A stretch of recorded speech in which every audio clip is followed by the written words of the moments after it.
A staggering 3.8 billion people use social media daily. That's nearly 50% of the world's population. But there was a time when this was far from the case.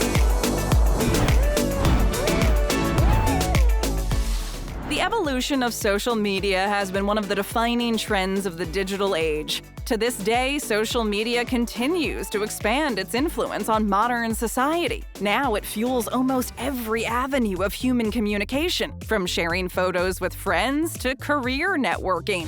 But let's go back to the late 1900s, a time when the internet didn't even exist, let alone social media. However, social media as we know it today wouldn't be possible without major advances in computer technology. The earliest form of the internet was developed in the 1960s. Around the same time, email began to emerge as the newest form of communication. Of course, this wasn't the universal network of Gmail, Yahoo, and Hotmail that we all use today, but back then, the ability to send messages between select connected computers was a game changer. Fast forward to the 1990s. The internet as we know it was starting to take shape, and relay chats were bringing the world one step closer to the birth of social media. This was an instant messaging system that allowed users to communicate in real time with people from all over the world.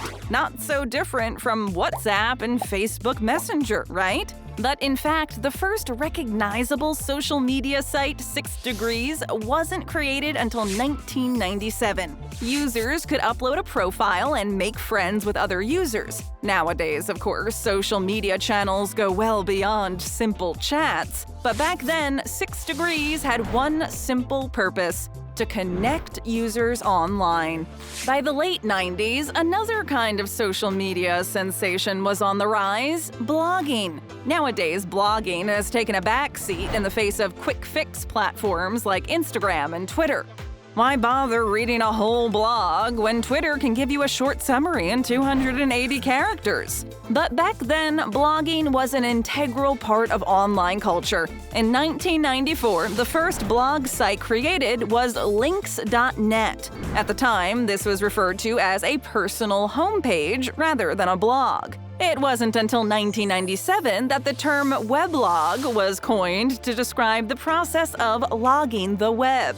Of course, the term weblog means nothing to the millions of online readers today. In 1999, weblog was shortened to blog by a computer programmer, and the term has been around ever since. In the years following, blogs quickly gained an online following. By 2001, how-to articles and other catchy guides became popular. Nowadays, everyone from influencers to ordinary everyday people have caught on to the blogging trend. Blogs range from niche personal journals to a form of income for some people. There are even blogs on how to write a blog. But back then, most blogs were limited to popular culture and current affairs.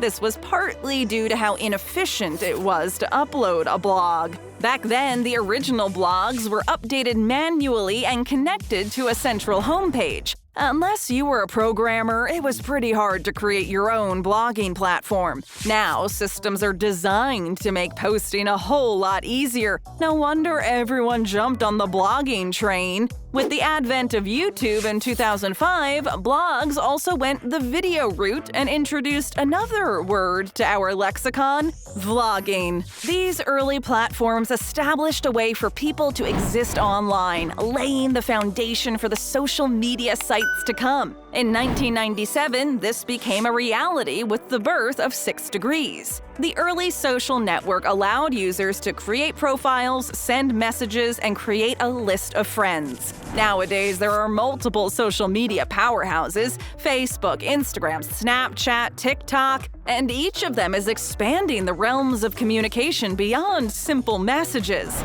Images and videos are now a key feature of social networks. In 1999, MSN Messenger was launched, bringing video and voice calling into the mix. Back then, you would race home from school just to chat with your friends on MSN. Nowadays, MSN is little more than a relic of the 2000s glory days, something to reminisce about. At the time, it was like the future had arrived. The next big name on the block was Friendster in 2002. This originally started as a dating site, but quickly evolved into a classic social messaging site. But many more of you will probably be familiar with the legendary MySpace. In 2003, MySpace was launched and is now considered one of the original social networking sites. Back in 2006, it was the most visited website on the planet. It even allowed users to share new music on their profile pages. MySpace held on to its glory through to 2008, when it generated $800 million in revenue. Now, MySpace is a distant memory in the world of social media.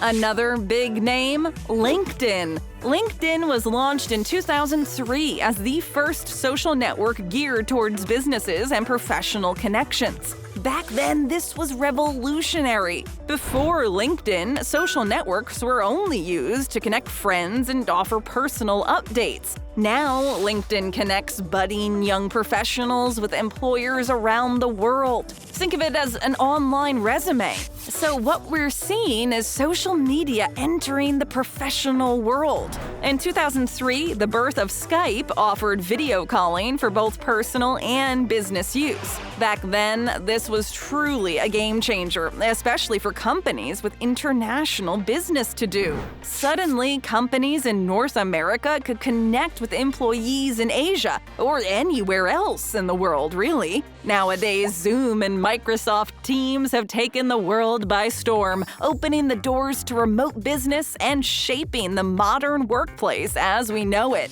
Now we come to the really big names in social media. Facebook, Twitter, Instagram, to name but a few. We all know the story of Mark Zuckerberg and Facebook, right? Well, to recap, Facebook was launched in 2004 by Harvard University student Mark Zuckerberg and has since become the most popular social network site to date. Back then, the site was designed to connect university students with their network of friends. Today, it features video and voice calling, status updates, and instant messaging. It's even become a popular buying and selling platform through Facebook Marketplace. The following year, Reddit was launched, but with a slightly different purpose. The site was designed as a news aggregator and online discussion platform. Back then, this was a pretty new concept that attracted little mainstream attention. Reddit was more about tech-friendly topics like programming, gaming, and science. Now, there are more than 2.8 million subreddits discussing everything from music and skincare to history and breaking news. Another big player in the game,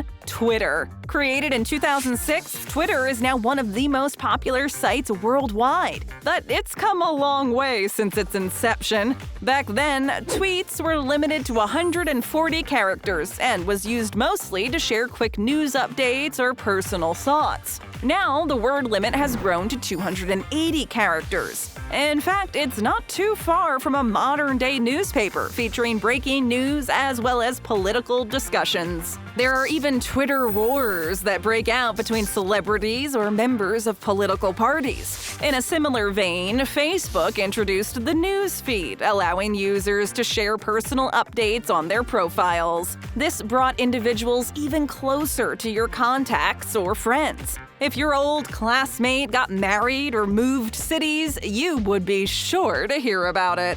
2010 was another big year for the world of social media with the birth of Instagram. But remember, back then, this was used exclusively to share videos and photos. Users today probably remember how the photo size was limited to a square with only 5 different filter options. Nowadays, Reels, the Stories feature, and the direct messaging service allow users to share much more than just photos. In fact, Instagram follows are quickly replacing the need for Facebook friends. Celebrity influencers have even launched careers by promoting different products in their shared photos. Not to mention, you can edit photos to your heart's content with filters available for free or for sale by third parties. Not 1 year later, the world saw another huge creation: Snapchat. Snapchat became the first instant photo sharing service. Back then, users could only send short-lasting photos available for viewing for a limited time before disappearing. Nowadays, users can share their location on the app and take advantage of the messaging feature. But in the face of Instagram, Snapchat has struggled to maintain the same kind of following. So what we're seeing is social media platforms shaping the way we've communicated for the last 20 years. It's hard to imagine how people connected before the time of instant messaging. Prior to social media, there were 3 simple ways to communicate: in person, on the phone, or by letter. Staying in touch with someone from across the country, let alone across the world, was a whole lot harder. But in the days before the internet, what would have been considered as social media? Meeting people in bars and posting ads in the local newspaper were a couple of ways of making personal and professional connections. Now, instant communication is an expectation rather than a luxury, and we can do it anytime, any place. You can share instant updates, post images in seconds, and make video calls across the world. Social media has even created a whole new way of speaking, an online language, if you will. 20 years ago, terms like meme and GIF would have sounded like gibberish. Today, you can have an entire conversation using just emojis. And everyone knows what a meme is. But do you know where the term meme actually comes from? Back in 1976, biologist Richard Dawkins coined the term by blending the ancient Greek word mimema, meaning something imitated, with the English word gene.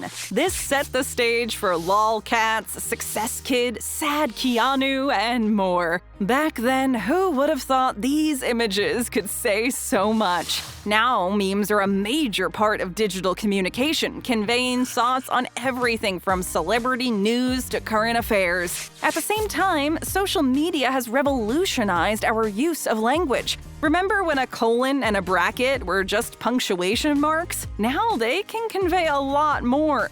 In 1982, Scott E. Fahlman first introduced the sideways smiley face using a colon and a closed bracket. Since then, the world has seen basic symbols take on a whole new digital meaning. With the appearance of digital emojis back in 1997, the concept of an online language was taken even further. Now, with the release of the Emoji Movie, it seems there's no end to the impact of social media on popular culture. The question now remains: has social media gone too far? Society has also seen the negative side of the rise of these social media platforms. Now everyone has a voice and an easy way to share their opinion with the world. This has opened the door to trolling, catfishing, and a slew of other unsavory online behavior. For better or worse, these networks have revolutionized the way we communicate.